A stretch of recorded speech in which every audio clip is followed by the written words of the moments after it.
بسم اللہ الرحمن الرحیم۔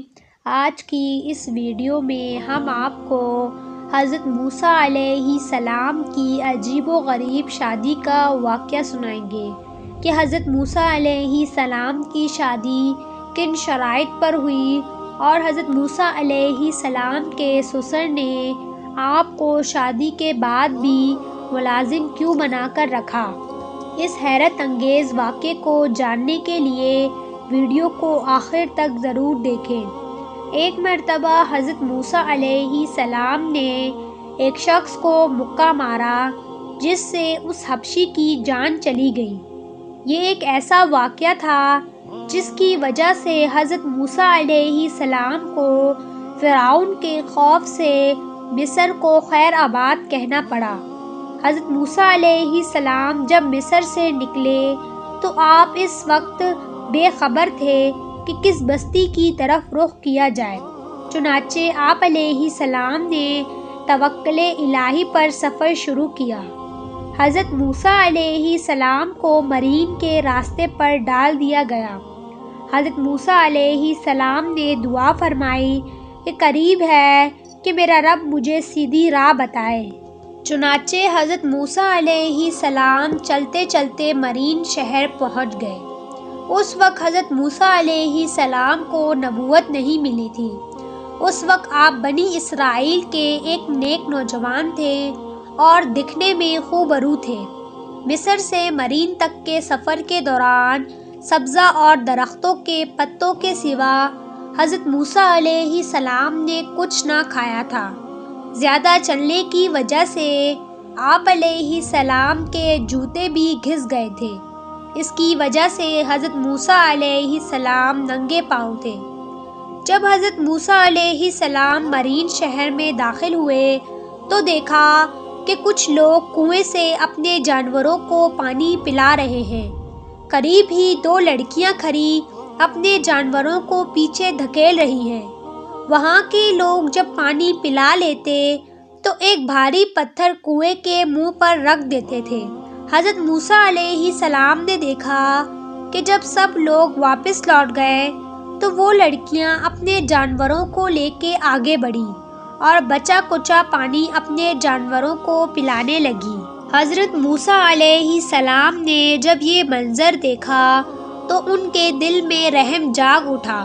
حضرت موسیٰ علیہ السلام اٹھے اور کنویں کے اوپر سے بھاری پتھر اٹھا کر نیچے رکھ دیا اور پانی نکال کر ان کی بکریوں کو پلایا۔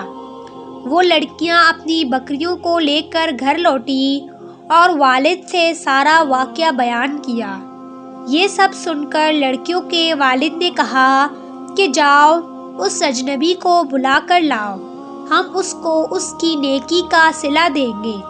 ان میں سے ایک لڑکی حضرت موسیٰ علیہ السلام کے پاس آئی اور کہنے لگی، میرے والد صاحب آپ کو بلا رہے ہیں تاکہ آپ کو اجرت عطا کریں۔ حضرت موسیٰ علیہ السلام لڑکیوں کے والد یعنی حضرت شعیب علیہ السلام کے پاس پہنچے۔ اس وقت حضرت شعیب علیہ السلام کھانا کھا رہے تھے۔ حضرت موسیٰ علیہ السلام کو دیکھا تو فرمایا کہ آؤ بیٹا کھانا کھاؤ۔ حضرت موسیٰ علیہ السلام نے کہا، نہیں، میں آپ کا کھانا نہیں کھاؤں گا۔ حضرت شعیب علیہ السلام نے کہا، کیوں؟ حضرت موسیٰ علیہ السلام نے فرمایا کہ مجھے خطرہ ہے، جو کام میں نے فی سبیل اللہ کیا ہے کہیں یہ کھانا اس کے عوض نہ ہو جائے، کیونکہ میں اس قبیلے سے ہوں جو اپنے دین کو کسی قیمت پر نہیں بیچتے۔ حضرت شعیب علیہ السلام نے کہا، ہم مہمان نواز لوگ ہیں اور کھانا کھائے بغیر مہمانوں کو جانے نہیں دیتے اور بھوکوں کو کھانا کھلاتے ہیں۔ حضرت موسیٰ علیہ السلام بیٹھ گئے اور کھانا نوش فرمایا۔ اس کے بعد حضرت شعیب علیہ السلام کی دونوں بیٹیوں میں سے ایک نے کہا، ابا جان آپ اسے نوکر رکھ لیجئے کیونکہ یہ طاقتور اور امانت دار ہے۔ حضرت شعیب علیہ السلام نے حضرت موسیٰ علیہ السلام سے کہا کہ میں اپنی دونوں لڑکیوں میں سے ایک کا نکاح تم سے کر دوں گا، مگر شرط یہ ہے کہ تم 8 سال تک میرے یہاں نوکری کرو گے۔ حضرت موسیٰ علیہ السلام نے فرمایا، بس یہ بات میرے اور آپ کے درمیان طے ہوئی۔ جو لڑکی حضرت موسیٰ علیہ السلام کو بلانے گئی تھی اسی کے ساتھ آپ کا نکاح ہوا۔ حضرت موسیٰ علیہ السلام نے 10 سال تک حضرت شعیب علیہ السلام کی بکریاں چرائی۔ پھر اللہ تعالیٰ کے حکم سے حضرت موسیٰ علیہ السلام اپنی زوجہ کے ساتھ مصر کو چلے گئے۔ امید ہے کہ آپ کو یہ واقعہ پسند آیا ہوگا، تو ہمارے چینل کو سبسکرائب کریں، ویڈیو کو لائک اور شیئر ضرور کریں۔